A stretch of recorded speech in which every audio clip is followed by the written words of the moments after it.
Content warning. On this podcast, we discuss sensitive issues, including but not limited to swearing, tasteless jokes, situations of a sexual nature, and drug use. This podcast is not intended for children.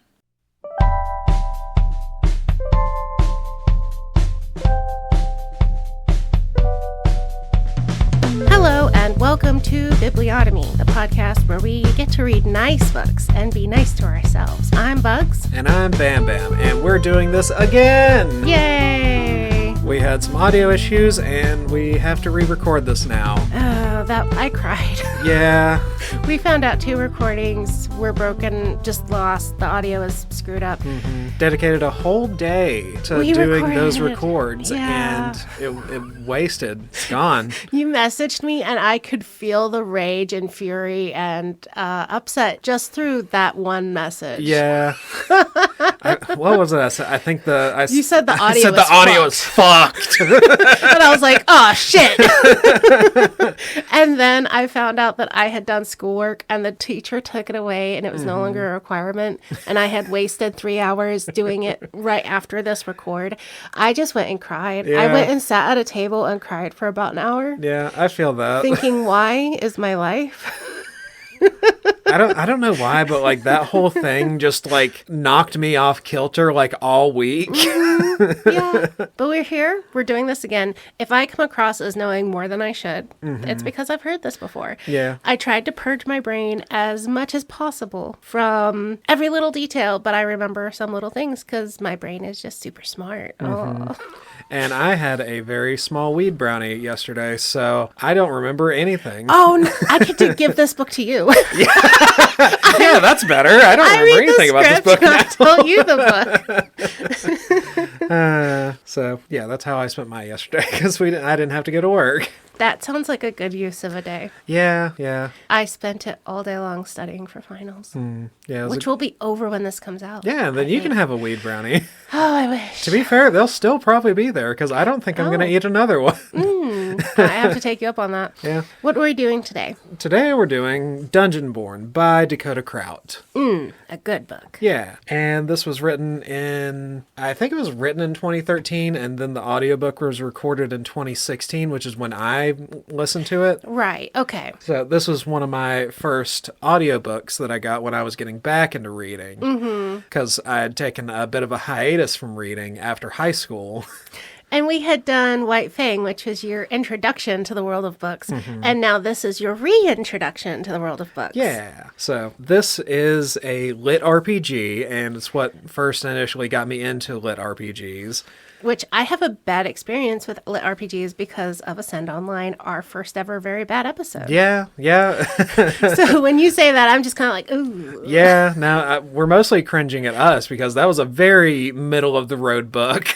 Okay. So yeah, all the cringe is just from us from that because it was our first episode. It sounds terrible. Yeah. But it was a lot of fun and silly in a way that prior to that time I would have been like too insecure as a teenager to be able to enjoy, like even in my private thoughts I wouldn't have enjoyed it. You were like early 20s? Yeah, I would have been about 20 or 21 at this time. Okay, so you're old enough to have fun. Yeah, I was old enough to not be such a douchebag that I could have fun again.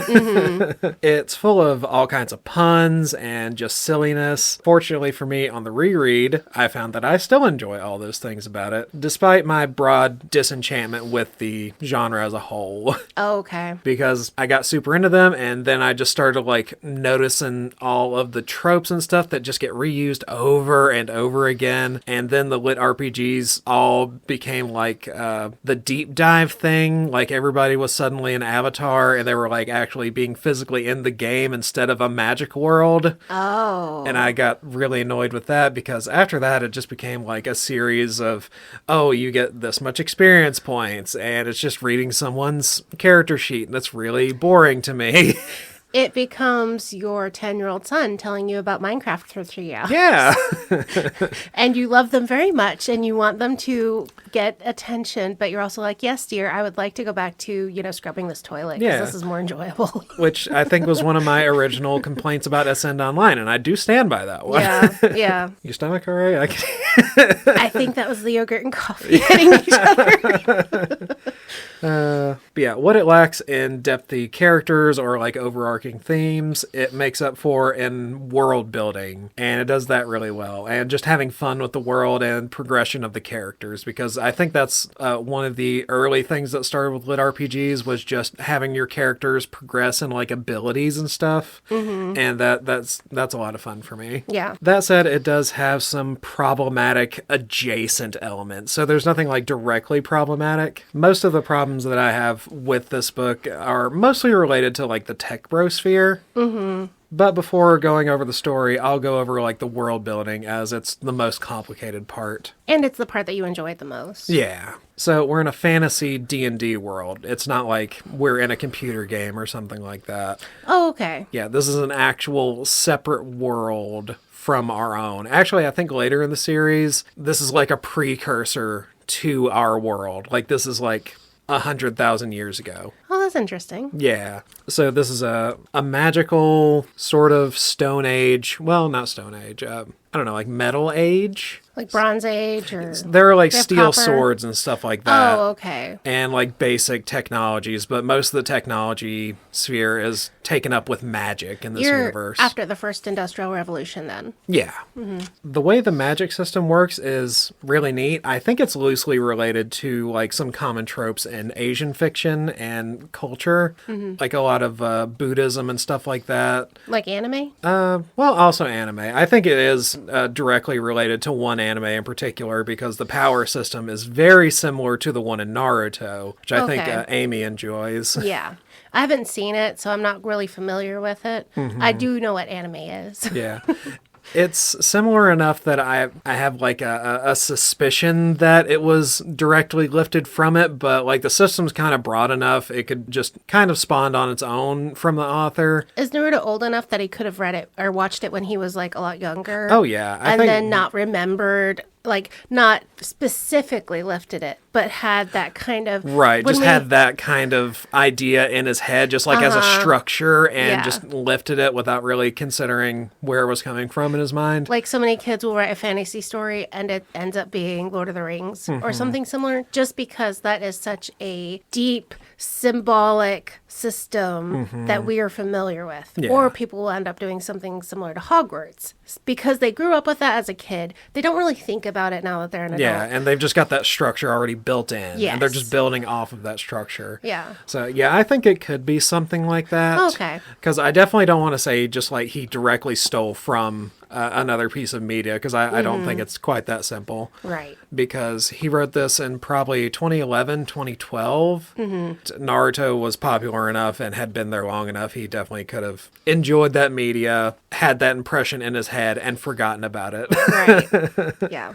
To explain it as simply as I can, there are two basic kind of energies. There is the heavenly energy, which is what they call essence, and that's like kind of the positive energy. Then there is the earthly energy, which is corruption, and that's like the physical stuff. The different kinds of corruption are like fire and earth. So you've kind of got this dichotomy in the power system that there's the spiritual, and then there is the physical, which anything physical is going to be like things that actually exist, like the fire and the earth and the wind, that kind of corruption. And I think one thing we had talked about last time was you were a little confused as to them becoming like increasingly spiritual persons, making like changing their attitudes and stuff. Yeah, because when you describe it like this, it seems like there's moral judgments around something being made of dirt.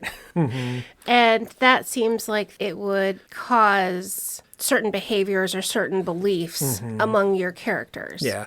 I think it's more like it's not like a moral corruption. It is like a physical corruption. It's more like poison. Like this is a physical poison that is in your body. Is it because just physical items degrade? I think it's just that too much of that physical item will cause your body problems. It's just, I think it's where I'm coming. I haven't interacted with a lot of Asian anime or Asian power structures. I'm coming at it from the Christian background. Yeah. Where, like in the Bible, Paul would say, you need to put your minds toward heavenly things and away from corrupt earthly things. Yeah. And that was caused behavior and morals and judgment. It didn't have to do with physical so much. So I guess that's probably where my confusion is. It could be. From. Like when it says that there is corruption inside of a person in this media, we're talking about there is literal pure dirt in your body. Not necessarily. But you said last time that it can shorten your life. Yeah. And the fact that we're using the word corruption makes me feel like this is bad. Yeah. No, it's more like you're just kind of dirtying your energy that is in your body. Like it's very much just a physical aspect. Like this is literally like if you have too much earth corruption, you have actual dirt in your soul, and that is a physical problem, not like as we would think about it, a spiritual problem. Right. Like your spirit is very much like a physical thing in this media. Is it like eating macros? Where you need to balance your carbs and fats and proteins. It's kind of like that. In that way, I could understand that they're equally valuable, but you have to have the right combination. Right. Depending on your goals. Because if essence is the protein and you want to be buff like man, they're all broadly energy. And that is the pure part, like the spiritual part of the essence, is that it's all a type of energy. But all of the stuff like that your body wouldn't use, or it has to be like worked through and passed through as like a waste that your body wouldn't use, that's like the corruption of it. Okay. Of this energy. And it's super... It's too much to really get into right. here. I just needed to have an understanding of, does this impact our characters later on? And it doesn't seem like it really does. Not emotionally, like just purely physically. Like the characters will encounter a situation where they have too much corruption in their body and it's immediately killing them. This is like balance of the humors. Yeah, kind of. In that old-timey medicine. But like if someone's got too much fire corruption in their body, they are literally going to burn up and die. Okay, interesting. Yeah, I don't know how much of that is like just comes from Buddhism or just like Asian media or anything like that, but it's very much coming from that. And it has elements like when they're absorbing essence into their body, they're sitting in the lotus position, and what they're doing is they're absorbing all kinds of energy and they're stripping out the corruption so that they're getting more essence into their body, and a more pure essence, because the more corruption, the less time you're going to live. Is it more powerful? Like, would there be a reason you would want more corruption and less essence? Yeah, as far as like the spell work goes, like if you have like a lot of fire corruption in your body, you would be able to mix a ratio of essence and corruption, like a 2-to-1 ratio, so that you could release that in a certain technique, so you could like throw a fireball or something. So you can choose the element balance in your body depending on what you want to do. Yeah, if you have control over that certain type of corruption. Right. Okay, because I was trying to understand, if essence is pure and heavenly and perfect and lovely, why would you ever want any of this other stuff? It would seem that your story would turn into purging corruption and seeking essence. Yeah, because that's essentially what they're doing, because even when they're doing these spells, like taking in some amount of corruption is like totally unavoidable for most of the characters. Oh, okay. So what they're doing, even when they're doing those like spell techniques, they're actually purging their body of corruption at the same time as, using a powerful technique or something to throw a fireball. Huh. So number one, you get the benefit of being able to do spells, and it's actually making your body cleaner, technically. So it's kind of like breathing. You're breathing in air, and with it comes a combination of elements and gases. And you expel, and certain of those also come out. Yeah, it's kind of like that. Okay, that makes so much more sense than eating. Yeah. While you're using it, it changes inside of you depending on what you are. Yeah. And then when it comes out, it goes back out. Okay. Yeah, that's a good way to do it. I can wrap my brain around that. Yeah. I just like eating better than I like breathing.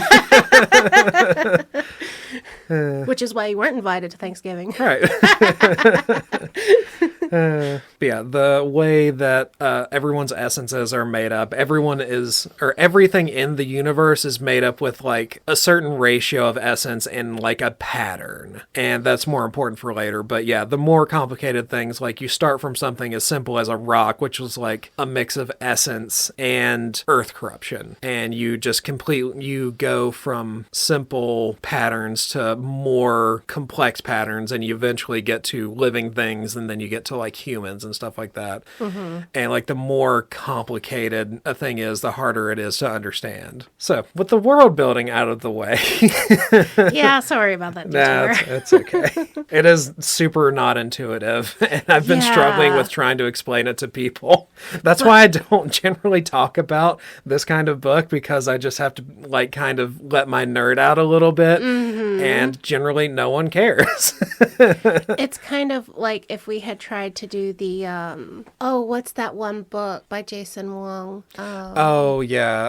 John dies at the end. Trying to explain that book in a single episode would take so much effort and work. It's effectively impossible. Yeah. There's so many details. It would be impossible to effectively tell it as a story. But you're doing good with this one. Yeah. So with that out of the way, we'll get to the actual main characters now. And the main character of the story isn't a human or a creature or a plant. He is a rock. Like he is a rock. Rock. Specifically a blue crystal, and we're following him like in the first person. We're actually in his head as he's thinking things. We are a blue rock. We are the blue rock. We are the blue rock. We are a sapphire. Ah, beautiful. You will always be a sapphire to me. Preach.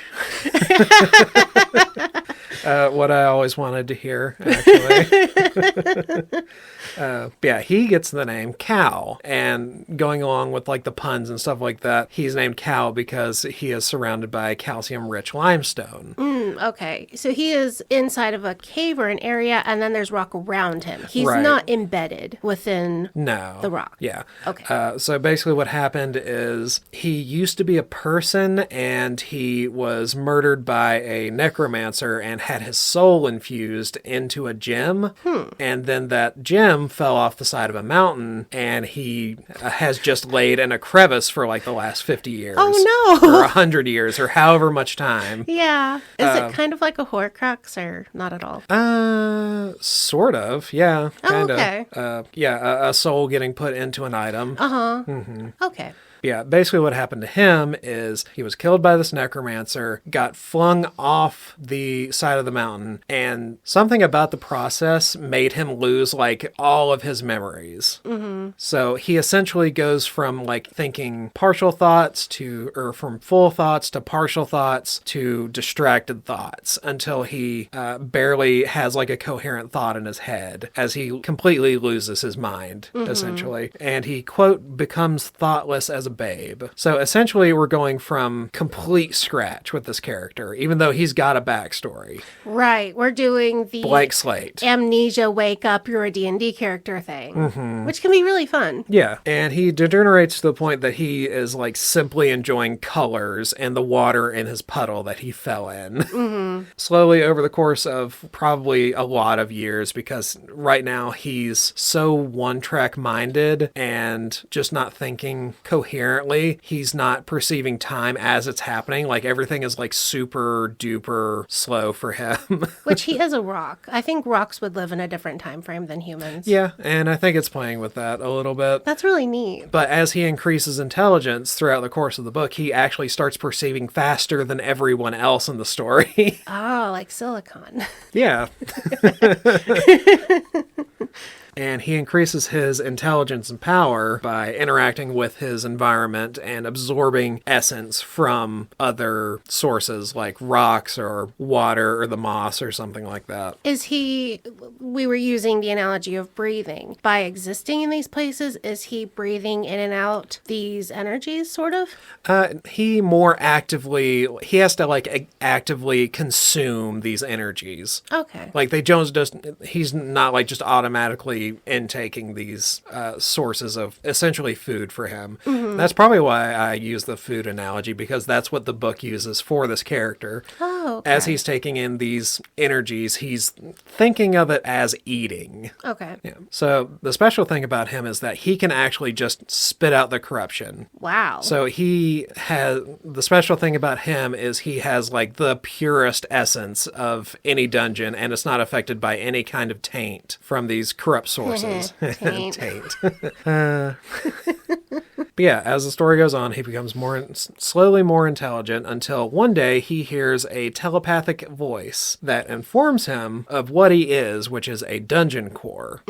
And functionally, his crystal is like his brain, but his spiritual power, or his essence, kind of flows around him in sort of like a bubble, and that bubble is functionally his body. So anything within that sphere of his essence, he can control and move around and affect. Okay. Invisible arms, and he can move things around. Right. Okay. Because I had been trying to figure out how would a rock interact with its world. Yeah, so basically just anything within his sphere of influence. Oh, and so as he gets stronger with his energy, his little bubble gets bigger and bigger. Yeah. Wow. That's interesting. And that bubble makes up his body, and the bubble is basically just fills up the entire cavern that he's in. And he actually like digs further deeper into this mountain that he's on to effectively make his body bigger and become stronger, is effectively what he's doing. He's bodybuilding. He's bodybuilding. And it's funny because it will make like these little jokes where he's getting body odor, but it's because of all the dead bodies. Oh my God. He's like, yeah, funny. I got to do something about my body odor. That armpit pit is full of dead people. Yeah, but the pit is full of spikes. Ah, that's what caused the body odor. He's got some sharp body hair. Yeah, in this early part, he's absorbing essence from cave moss for the first time, and he gets a massive burst of essence. I like the puns. Yes, but it's funny because when Lily makes puns, you just go, oh. Yeah, because I didn't get to make the pun. So this voice that has telepathically spoke to him is another dungeon core. Oh, another rock like him. Yeah. Gotcha. But it's much more advanced. Like, it's advanced to the point that it is a literal flying island. Oh, wow. That's cool. Yeah. So basically what he does is he just floats around, and anytime he comes across another dungeon core, he makes contact with them and kind of venture capital. Yeah, more like a venture capitalist. He's an angel investor in other dungeons. He'll give them some tips and drop off like a dungeon wisp. Kind of give that small business a little boost is essentially what he's doing, but not for like altruistic reasons, like just to be nice. He's doing it so that 500% return. But he's doing it so that people will pay attention to this other dungeon for a little while so he can take a vacation. Oh, that is clever. Yeah. That's kind of a big part of why I like the story. Like, none of the characters are like really good people. That pretty much everyone is greedy in some way. Right. It shows everyone as morally gray and interesting. We're not playing with a lot of this guy's good, that guy's bad. Yeah, they've got some good elements and some bad elements. So nobody in the story is perfect, which I like. Yeah. Like, our primary main character, Cal, is like an alien mind that kills humans in order to grow and become more powerful and smarter. And our secondary main character, that we'll go over later, kills a guy in the dungeon so that he can be the sole owner of the land that the dungeon is on. Oh. And reap all the monetary benefits. Oh. Everyone else in the story is mostly concerned with gold or becoming a better cultivator or stronger warrior so that they can live longer so they can make more money. Effectively, Cal is like the dungeon master in a game of D&D. Right, but he is also the dungeon, so he controls the traps and he controls the little rooms and tunnels and all of that stuff, because that is his body. Yeah, so effectively it's just a bunch of different adventurers that are doing a dungeon crawl. Imagine people crawling inside Poking around in your liver and heart and looking for bits of gold. Yeah. You also would say, I'm going to murder you. But also creatures. So you're also introducing creatures into your body, like rabbits. Oh. So you also got rabbits in you. That's something. Because he wants people to come in so that he can kill them so they can grow. Or so he can grow. Right. And then he also creates little creatures and stuff? Yeah, so basically what happens, a rabbit wanders into his dungeon, and he kills it by dropping a rock on it. But things that die in his influence, he learns their pattern, so he can remake them. He gets the recipe. He gets the recipe. Neat. Yeah, so he starts like, this is probably one of my favorite things about it. He starts making a bunch of rabbits and like has like a living population that lives and grows and breeds. And he does like these little experiments with them where he like, initially what he does is he pumps them full of essence and just makes them broadly stronger and better. And they get bigger, and they also start growing a horn Oh my gosh. on their head. And it's kind of just like a kind of an antler nub on their forehead that they use kind of like bighorn sheep do, and they like bash each other in the head. We're having little tiny sparring fights between rabbits. And this is funny for whenever people are fighting the rabbits, because they're actually like roughly rabbit size, like just a little bit bigger than a rabbit. So they're just getting like head-butted in their ankles for the entire time they're fighting. That would be so hard to fight back against. But it's really fun. Then later, as he starts learning more and starts playing with these kinds of mutations more, he's pumping them up with different ratios of essences and corruptions, and they get like different effects. Oh, like different abilities. Yeah, like he pumps one full of fire corruption and you get a fire-breathing rabbit. Cool. Or you pump one full of like rot corruption and it makes it like a big armored rabbit. Neat. Yeah, so I really enjoy that. Honestly, if the entire book was just doing that and doing like these little creature creations, I would absolutely love that. And I think that's why I stuck through the entire series, is just because of that little creator aspect. And I've always enjoyed that. That's fun. And he also sets like traps for adventurers, like pitfalls, or the ground will just crumble and dump you into acid or something. And we stay with this character for the whole story, or about half of the story. When he picks up a magical rune, we go along with him and get to wonder how that effect can be used as a trap or a way to get essence or improve himself in some way.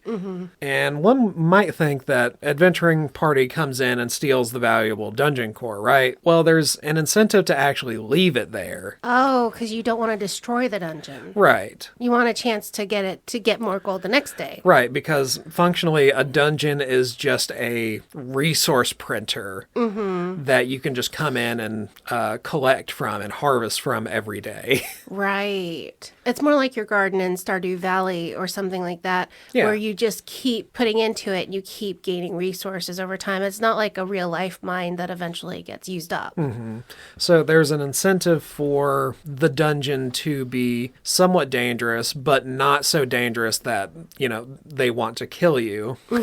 Or stop coming. Yeah, or if you've stop killed coming. off everyone who knows about you, no one will come anymore. So kind of striking a balance of that. With Cal specifically, him being a dungeon that has purer essence than everywhere else, he's a more broadly available dungeon for everyone, because other people in this universe have like a affinity for a certain element, and that's the only element they can absorb from. Like the fire, the earth, the things like that. Yeah, but inside of Cal's dungeon, you can just absorb all of it, and it's relatively pure, so it's available for everyone. Most dungeons are like a fire dungeon, or maybe some other combination, like a fire and wind dungeon to make a steam dungeon or something. So if you have those specific elements or something like that, you would only be able to absorb from those dungeons. Okay. And like a dungeon, and just like in a game mechanic. And this is just a fun thing that happens. The dungeon will like drop loot when creatures die. And this is like more incentive stuff. But it starts off as just a game mechanic, but he incorporates it into the world to where it actually makes sense as to why this would be happening. Right. It's like he actually thought through, what do we actually do in this game? What are the steps we take? What are the things that happen? We enjoy this as a game because we get rewards for the things we do and win. Why would this occur in real life? In a reality where this is true, why would it be true? I like that. That is so cool. Yeah, it is a lot of fun. And the smarter a dungeon is, the more it will like play into that kind of factor. Because if you have someone who beats you every day, if they come back, you get another shot at killing them later. Right. And this eventually causes a city to be developed around that. Because it's effectively just basing its economy on the dungeon. Because things are constantly coming out of it, treasures and things. And people need resources, like people need rope and swords and food and supplies or whatever to go in. So you have people selling them stuff to go in and then buying stuff from them when they come out. Right.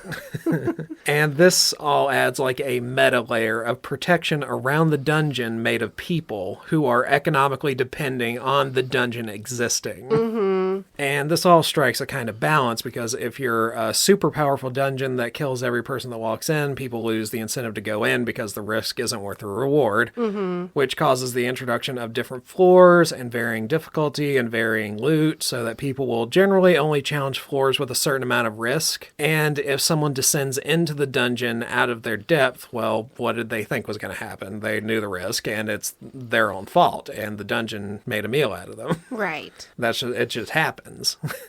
No one's being forced to go into the mines or go into the dungeon and try for this stuff. It's all voluntary. Yeah. As a sidebar, Cal also has like a little friend in the dungeon. It's a will-o'-the-wisp that's named Danny. Aw. And they're effectively like a couple, and it's just nice. They're just cute. Yeah, and she also serves as like an info dump for Cal. And the best thing about it is that they're effectively a couple, and they just flirt and spat with each other and compliment each other, and it's just really cute. It was the first time you were willing to read a book that had flirting and you didn't get embarrassed or angry. Yeah.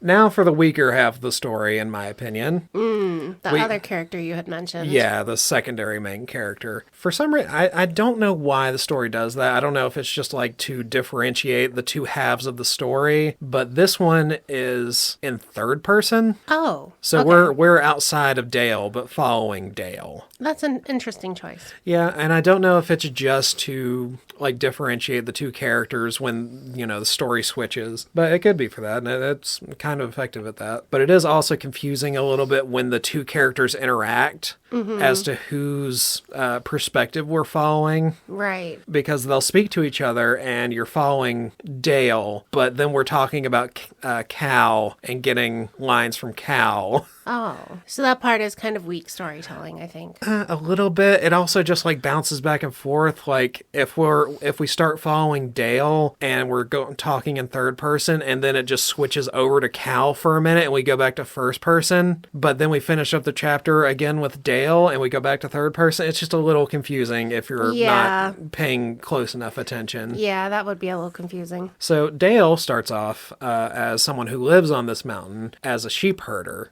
A shepherd. Yeah, a shepherd. And while Cal is making adjustments to his dungeon, it causes an earthquake. Oh no. And this kills his and 4 other herdsmen's sheep. God. So he and the other herdsmen go to investigate the source of the quake, hoping that it's a meteorite so they can harvest the rare metals and recoup some of their losses. Yeah, because that's pretty devastating. And it makes a good amount of point that there is like no income around this area. Yeah. Because this is our starting point as to explain like the economic power of how much a gold piece stretches in certain areas. In this area, 5 gold pieces is enough to feed you for the entire year. Oh, wow. And also, he probably can't just go buy more sheep. Right. If the sheep have been wiped out and the other herds have been wiped out, you are going to just starve and die. And this is pretty much at the beginning of his career because he's only like 20 or something. Oh, he's pretty young. This is in opposition to one other old herdsman whose name is Tim. And Tim is a dick to Dale simply because he's young. Mm-hmm. Several times telling him to shut up when his betters were talking. Ah, yes. Yeah, I feel that. Yeah. So they all find the dungeon. They enter, and people start falling into traps and getting killed by big mutated mushrooms with teeth. And they didn't realize it was a dungeon, Right. did they? No, they were just trying to like follow where this earthquake started, and then they come across what they think look like ruins. Okay. But yeah, they start falling into traps and getting killed until it's only Dale and Tim left. The mean old bastard. The mean old bastard. At this point, Tim realizes aloud that this is a dungeon and he is about to be mega rich, and he's about to cut Dale out of the deal completely. Right. So Dale pushes him into the mouth of a giant biting mushroom. Ah, very nice. And from there, he buys the property around the dungeon because it's effectively useless land. Mm-hmm. So he sells everything he owns. He invites the guild, which is just the, would you call it a company or? A guild is like a small group of tradesmen who come in common Yeah. to make decisions for a town, usually. Yeah, kind of that. So It's more like a town council. sort of. So yeah, he invites this guild to come and investigate because they have an interest in finding out where dungeons are, number one, before they become a problem, and in order to capitalize on when Their these value. places, and, capitalize on their value. Mm-hmm. And they have a standard agreement with Dale that when if this is an actual dungeon, they will pay him a yearly sum of 5 gold. So he's beginning his little snowball of funds. Right. As we go through the story, and that's a big part of what Dale's story is about. Is he supposed to, like, care for the dungeon or maintain the land around it? Because they're paying him for something. They're paying him because he owns the land. Okay. And that's effectively it. Huh. Yeah. He was savvy enough to get the ownership of the land rights where the dungeon was before anybody else. So now the guild has to pay him for the rights to it. To access the dungeon? Yeah. Okay. He could effectively live off of the money that they're paying him every year and not have to work. Right. Yeah. So we're getting to this like comfy spot for this character so he doesn't really have to worry about regular finances just to live. Now he can be a real businessman and become greedy. Yeah. It's almost like people can be more successful if they have like a baseline income. Oh, I don't know what that would be called. Yeah, I don't know. Something universal. Something basic. Something Some basic. basic income universally for everyone. That would be, Crazy. crazy. Yeah, we could never have that. I have no idea. We came up with that idea. I've never heard of it before. Yeah, new to me. I'm an American, clearly. We know better than to want to eat or have health care. I should have to go to work and constantly fear losing that job as to whether I'm going to eat or not. Yep. And if you lose that job, you will... Because that's the only thing that drives success is stress. And fear of death. Yeah. Constantly. Yeah. Good idea to base an economic system off of. Yeah. Which this does feel like he's in a very capitalistic society that Yeah. we're building here Yeah. in this world. Very much. So Dale is the owner of a very valuable piece of property right now, and he's starting to get these benefits. And that's a good portion of what his story is about, is just the snowballing of resources that is slowly becoming available to him. Right. You have to you have to spend money to make money. And then once you have money, it's easier to make more money. Right. Then once you And- have that, you can make more money. Yeah, and he's trying to make these savvy deals, and as he becomes more available to like different types of maths and stuff like that, he starts getting tutors and learning different maths so that he can make better deals. So it's just like, just that snowball of availability based on what you can afford. Right. So we're seeing two different kinds of power fantasy in this story. Cal is a purely creative kind of power fantasy where he's functionally a god in this story, or a type of deity where he can create things out of the ether. And decide whether he wants to let this interloper challenger live or die. Yeah. And Dale is more of a monetary political power fantasy because he's essentially a lord at this point. He's the pull you up by your own bootstraps American fantasy. Yeah, he works very hard, and it has nothing to do with luck. No. No. Or shoving that man into a mushroom. Yeah. At least it's honest. Yeah, it is honest. I'll give it that. But yeah, his story is much more about like what kinds of deals he can set up with the guild, the church, and other associations. As the story goes on, his wealth snowballs with the occasional like minor setback to give like a sense of stakes. For example, there's a valuable tree that's only growing in the dungeon because of its pure essence. This tree is important to the elven races in this universe because they require it for the pollen in order for them to reproduce. Oh. Dale sets up a lucrative, mutually beneficial deal with them. But oh no, turns out that they were dark elves. And he's totally ignorant of the fact that they have a bad reputation for being assassins because he's only ever lived on a mountain his entire life. Oh, so he made a business deal with people that he shouldn't have? It works out for him in the story, but yeah, that's kind of how it's presented at first. Like, he was totally ignorant about this little bit of lore, and he makes a deal with someone he might have thought twice about if he had known anything about elves. Okay. But yeah, this book is kind of like Harry Potter in that way. We get two POVs from characters that also don't know how this world works entirely, and it's how the magic system, so we're learning alongside these two characters. Right. And I think that's a lot of fun, even when it doesn't do it as well with Dale, in my opinion. So now for the problematic bits. So Dale is learning about cultivating. He learns that his center is like packed full of earth corruption. So essentially your center is where all of the essence like enters your body. And it's like kind of just a swirl of energy that you're trying to purify before it actually makes it into your body. So similar to lungs. Yeah, sort of. Okay. And he is packed full of earth corruption. It's played for a gag, but pretty much everyone that is a higher level than him is like visibly disgusted when they look at him. Is he supposed to be kind of a dirty, poor farmer? Yeah. And now he wants to go up in society and everyone's looking down at him because he's a dirty, poor farmer still in their eyes? Kind of. Like, it's less aristocratic like that. It's more that they can see the dirt that is in his soul because these people are also functionally working class. It's more got a vibe of, oh, he's not part of the club and he's gross. He doesn't know how to bathe and dress like us he is yet. an outsider and he doesn't have the secret knowledge we know. Oh. So it does kind of have like a little bit of a culty vibe, but it's literally how the universe works in the story. Okay. So He learns about this though. yeah. Okay. But prior to that, everyone looks at him like he's got literal diarrhea in his veins because they can just see it. Everyone else can see the toilet paper on his shoe. Yeah. And no one's telling him. They're just looking at him like, ew. Right. And this is like played for a joke, but it's also giving a little bit of ew pornormy because that's like what 90% of the people in the universe are like. I also have like a hard time like dividing whether the book doesn't like poor people or Dale doesn't like poor people, as we are in Dale's head for half of the book and the other half of the time we're in Cal's, who is consistently an equal opportunity people eater.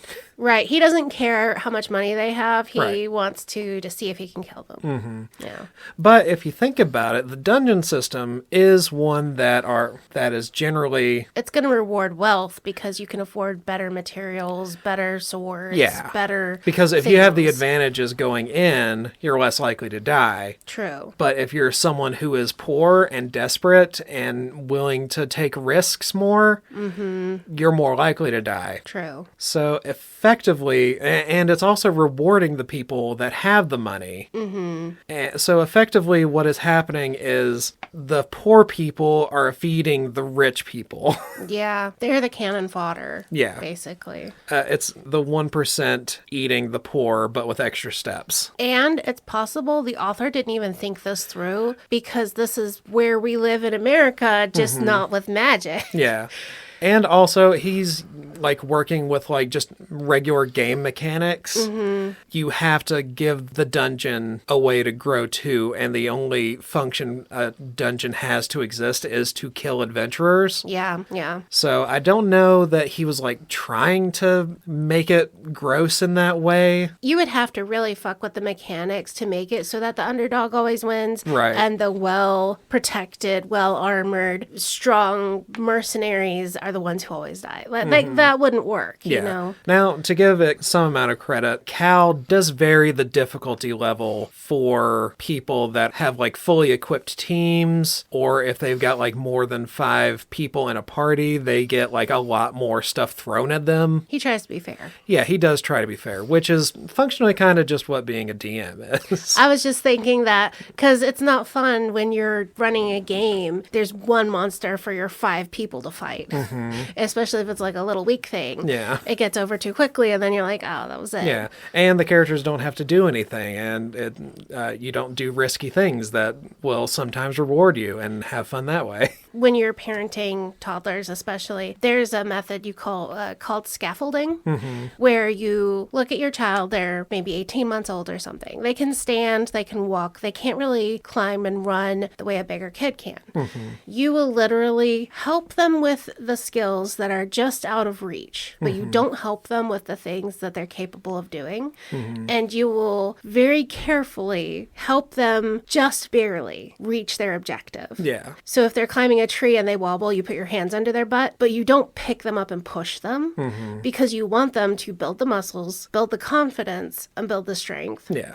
And it's really important in like human development to be able to be challenged at an appropriate level, not being given an impossible task, Right. and not being consistently given a very easy task. And a lot of parents will screw up and do one or the other. Yeah. It's very difficult to find the balance. Yeah. DMing and this sort of stuff is exactly the same way. Yeah, Finding that appropriate balance of challenge. Right, and I think that's kind of a lot of what this is doing, and we're following a character that is challenged, but it's usually not insurmountable, but it is challenging. And it feels like some authors and some books really screwed up. In Harry Potter, he was given impossible tasks that were suddenly made very easy because a different character would hand him the solution. Yeah. He wasn't given appropriate challenges where he had to himself do them and succeed. In especially like the Goblet of Fire, a lot of those times he wasn't having to push himself. Right. He was handed a solution. Yeah. And that's really frustrating when you have a golden boy who gets given everything. Yeah. It sounds like this author really, really understood the mechanics of making it fun and challenging and balancing it. To a degree, but it's also got like a little bit of Dale is always looking for the fast track way to get to where he's trying to get to. Oh, he wants to skip the learning process? Yeah, and he does a lot of that. Like the power system is segregated by like ranks, and he has to go from like the D to I think it's like the C ranks in order to start being able to live for these hundreds of years that these other mages are able to. Which is also human nature. We don't want to be challenged and have to struggle. Right. It's what we need. It's not what we want.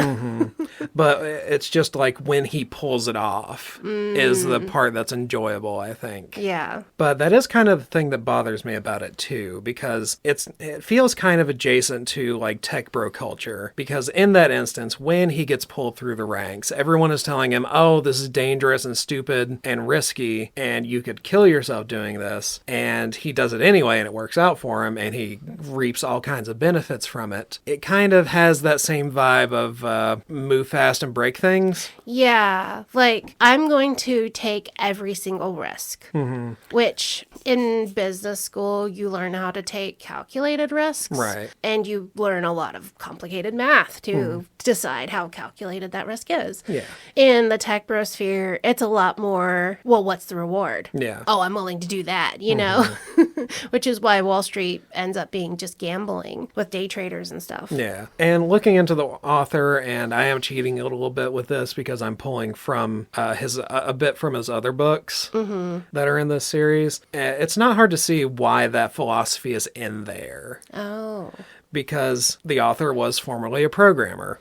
like as his regular job. Yep. And I believe he was also a Elon Musk fanboy. Back in 2012-ish, 11. Yeah. I mean, it's much more permissible back then than it is now. Yeah, I thought he was like there was genius. A lot of people were under that misconception. I mean, all the news articles were basically, this is the new Iron Man, and he has done all these successful businesses, and I think he was even pretty liberal and progressive at that time I think it was more that his politics had not come out as publicly at that time. So it was easier to put on him your own politics, maybe. Right. Yeah. Because I think a lot of libertarians like him now, especially more now. Yeah.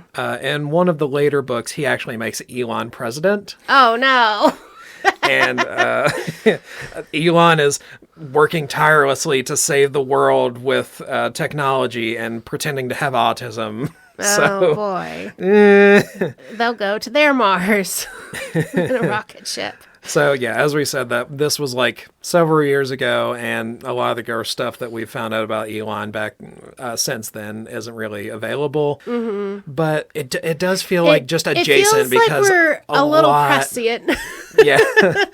It does feel like a little bit of that philosophy is what attracts people to him a little bit. Yeah. And it feels like there's just a little bit of that. But also, the author doesn't really post anything on his social media except for pitching his books and stuff like that. Right. So I don't really think he has a lot of these problematic opinions, and he may have just been like kind of riding Elon's coattails as he was becoming more famous. I mean, wasn't Elon Musk in Iron Man 2? Was he? I think he was.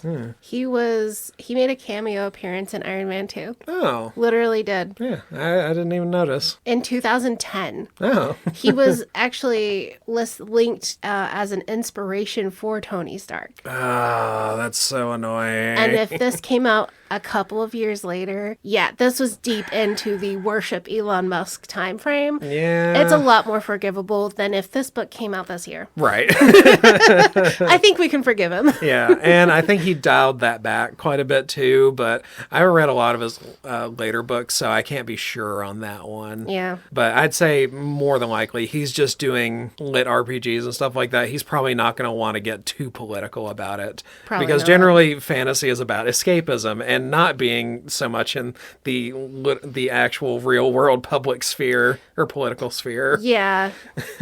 Kind of depends. Yeah. And there are like a few more elements that I've found bothersome in the past. In this book, Dale does something good in putting like a common person on his political council to represent the increasing mass of people that are living like around the dungeon. Mm-hmm. Setting up like how waste is disposed of, planning out a sewer system, building roads, all that good shit. But in a later book, Dale sets up a policy that only people of a certain level of education or vocation can immigrate to the city.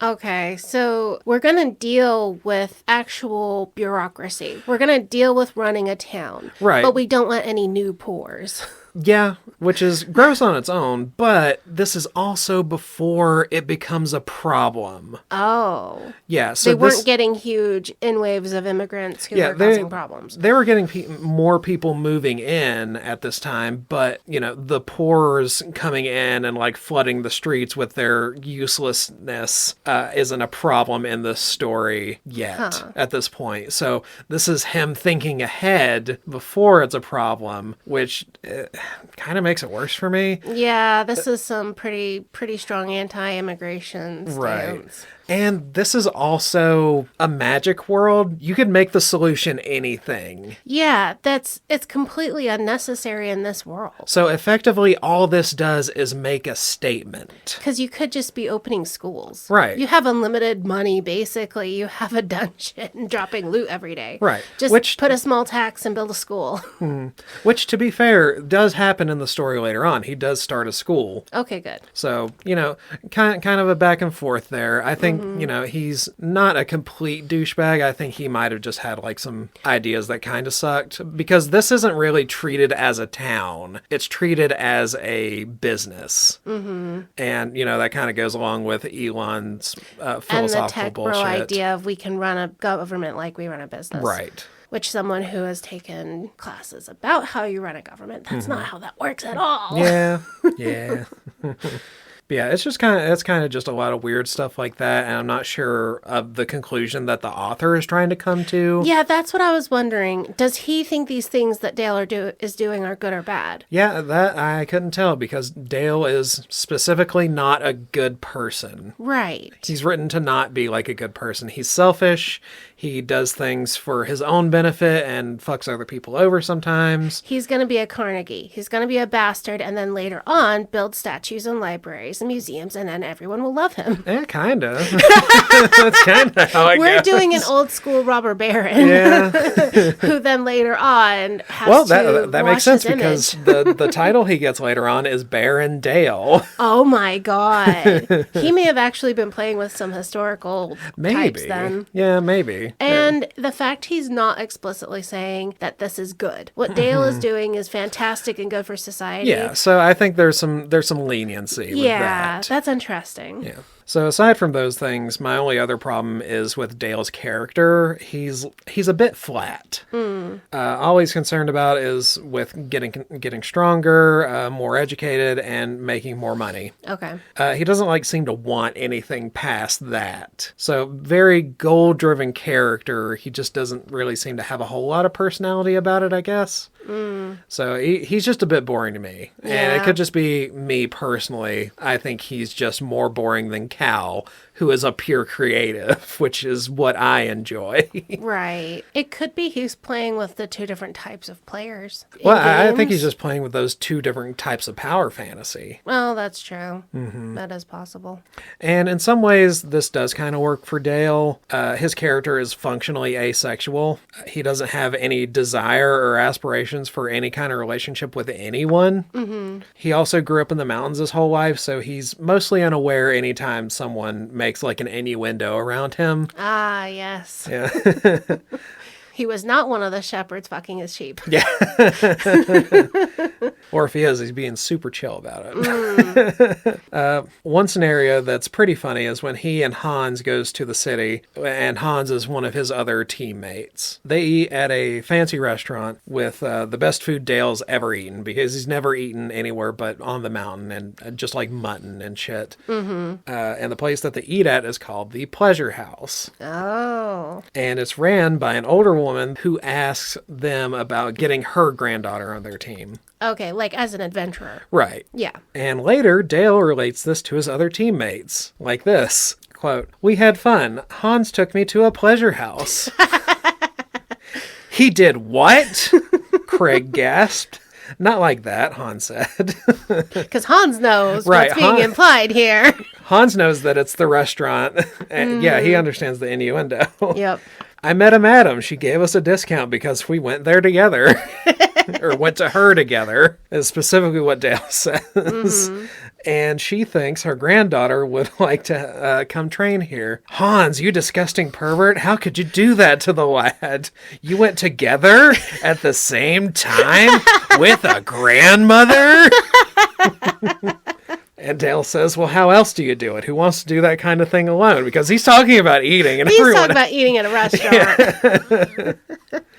And Hans is literally on the floor crying and laughing and trying to explain to everyone. And then everyone else is laughing and Dale still doesn't get it. And that's the joke. Yep.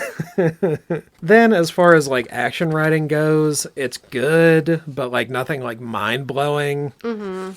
I guess kind of like D&D, you are rolling, you hit, and then the DM comes up with a good idea of how you kill them. Yeah. It's not John Wick. Right. But it kept me engaged, and it's not repetitive, and it's good enough that my mind kind of paints the picture and nothing really takes me out of it.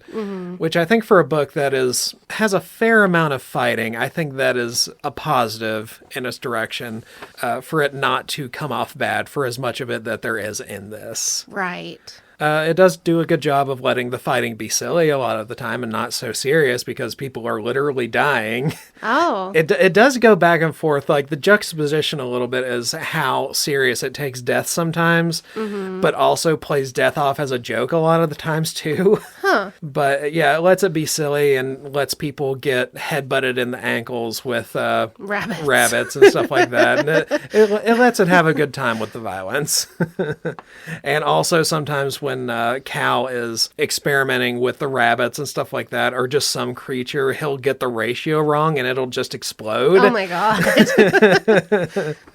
This doesn't feel like it's really much of a narrative. It's really not. Functionally, how the story works is characters go into the dungeon, they fight, they make it through some trial that Cal has come up with. That's pretty much it. And we go into the dungeon probably 24 times or something like that through the course of the story. And a lot of those, it's just like flipping through. Like, we went through the dungeon again, didn't have any problems this time, whatever. Okay. Because I think that over the course of the story, they're there for like months. So you're effectively just following someone at their job a lot of the times. Oh, interesting. Okay. Because usually when we're telling a story, especially if it's fiction, we're following a narrative and telling the story. Yeah. And this is not quite the same. I think the other Ascend Online was also kind of that way too. It's kind of a hard sort of story to tell someone else. Right. And I think part of what it is in these series of lit RPGs, what you're doing mostly with the first book is just establishing a lot of the world building.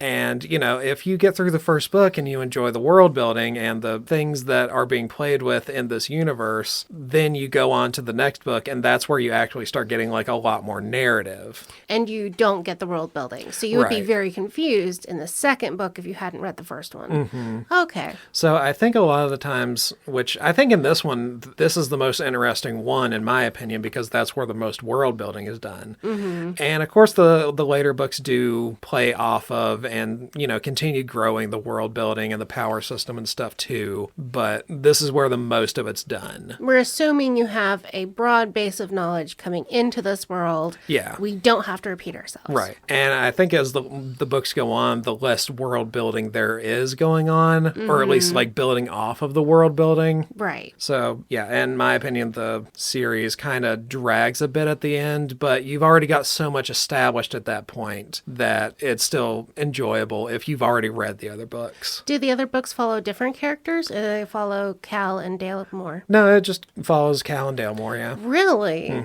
Oh, wow. Yeah, we're functionally following the same two characters throughout an entire 5-book series, I think. Wow, that's a long time. Huh. But you enjoyed all of them, so they must have been pretty good. Yeah, I don't think any of them are bad.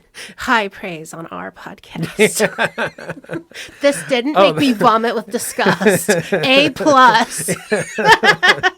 Oh, boy. Yeah, it's usually at its funniest, like after a fight, most often. In one instance, a character that the day before had just lost his expensive shield gets another one as a loot drop from the dungeon, but he also had just gotten slammed in the head several times by bashers. Oh, no. Or by the rabbits. Yeah. So he is currently concussed, and he's very ditzy when people are talking to him. And he asks like multiple times if he can have the shield, even though they keep telling him yes because he can't remember. So he's like, "Can I have it? Pretty please?" And then someone else says, "We should probably get you to a healer. I think you have a concussion." And then he says back, "No, it's a shield." So lots of clever wordplay. Yeah, I think it's fun. Some good writing there. Then to wrap it up with probably the best one in the book. At the very end of the story, they have like this really horrifically hard fight, and Dale actually dies. And it's Dale, Hans, and a couple of other team members. And for complicated story reasons, the dungeon brings Dale back to life. Because he's in the dungeon. Okay. And this technically makes him title drop Dungeon Born now. Oh, okay. And that's a whole thing to get into. That's its own episode. Yeah. But the dungeon brings him back to life. And then Hans goes to check on him and see if he's really okay. But Dale is like really groggy and not making sense. Hans says, "Can you remember your name?" Dale comes around a little bit and he looks at Hans and he says, "Hans?" "Oh no, Dale." And he just trails off. "Hans is my name." And like everyone's just like, "Ah, you suck. Be serious. He just died. Fuck." So yeah, this book is really fun for me, as long as it's not taken very seriously. It's just a fantasy world full of puns and funny misunderstandings. Mm-hmm. So I give it like a high B, low A. Yeah. And that's how I feel about it. Yeah, that sounds like a pretty fun book. Yeah. I don't think I've ever read a lit RPG. Mm-hmm. I think this one would be an excellent one to start with. Right. It kind of introduces you to a lot of the tropes that, for me, eventually got really annoying and made me stop reading lit RPGs. Mm-hmm. But it kind of sounds like eating some cheap chocolate. It might kind of hit the spot that first go around, so you have another. And then you're like, this is mostly sugar, but I want some more chocolate. And then the third one, you're just like, oh my God, this is gross. I'm tired of this. I would say they're more like... as long as you don't, I think for me, I think what it is I overdid it, because that's the way I do with food. Chocolate. Yeah, I do the same thing with food, and I overdo it, and then I never want to interact with it ever again. Because I read probably about a dozen or 24 lit RPGs in like a year or so. Oh my God. Yeah, that's a little overdoing one single genre. So I got a little burnout on them, and I stopped enjoying them. Yeah, yeah. Which sometimes I'll go through those phases where I will read one author and read all of their books over a couple of years. Yeah. I think I read almost all of the Orson Scott Card books. I read more than half of his books over a course of maybe 2 or 3 years. And then I hadn't touched another one until we did his bad book at the beginning of our podcast. And I still haven't read another one of his because I got really sick of it. Yeah, we've still got the Worthing Saga. That was one that was suggested, like, I think years ago at this point. Yeah, he has several that we could do. But thank you so much for following along with us with a good book. If you have good book suggestions that you think we would enjoy for Bibliotomy, send them to our email, bibliowrecks@gmail.com. That's bibliorex@gmail. I promise I will get back to all of the social media things. We do have a Reddit, r/bibliorex, where you can comment on threads, start one yourself, give us suggestions, comment on our episodes, and we would love to hear from you. Yeah. Do you want to give us some bad advice? Don't look at your computer when the sound editing stuff is popping up, and don't pay attention to it, because the sound will look fine and you just won't think about it, and you'll do an entire episode and the sound will be bad when you get home, and then you fucking hate yourself and you want to burn your entire house down and your computer down and your car down and you want to go lay in a ditch and die. And what's funny is we had adjusted the stuff on the table so that the screen was only at you. I could not see the screen and I was looking right at it, and I was like, yeah, it looks fine.